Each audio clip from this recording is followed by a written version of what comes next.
好，來繼續來看立法院今仔日審查無人機的條例，但是這國防重大的採購案，唔是交國防委員會，在野黨是交予經濟委員會來審查。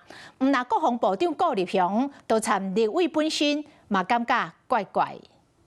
換一個地點不太習慣哈。委員會正接受訪問，唔那國防部長顧立雄講沒關係，連這立委嘛感覺怪怪。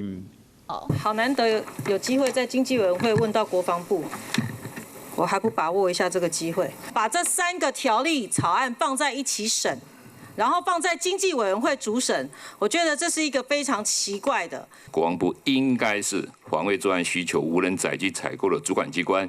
聽出來，顧立雄真生氣。立法院佇今日審查無人機條例，因為國防重大採購案，在野黨交予經濟委員會去主席，唔是國防委員會。另外，那邊兩黨提出的版本，明定預算嘛被指出講違反憲法甲預算法的規定，破壞權力分立。三項真需要無人載具的採購規劃嘛無明確，同時無應該以年度預算代替特別預算。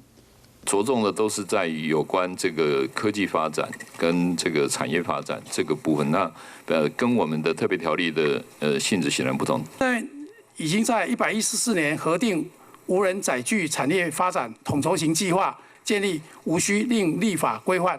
兩個部會攏提醒，在此同時，中共對台灣的干擾行動並無放鬆。邊面媒體指出，一條2500個軍告被刪掉真濟。中共佇5、6月份的時，捌2擺甲在野黨表示講關切，更加主動提供移民台軍，釋出供應鏈的機會，期待透過立法的過程，會當予中國台商也是相關的產業有這個機會。他們就必須要把它去做弱化。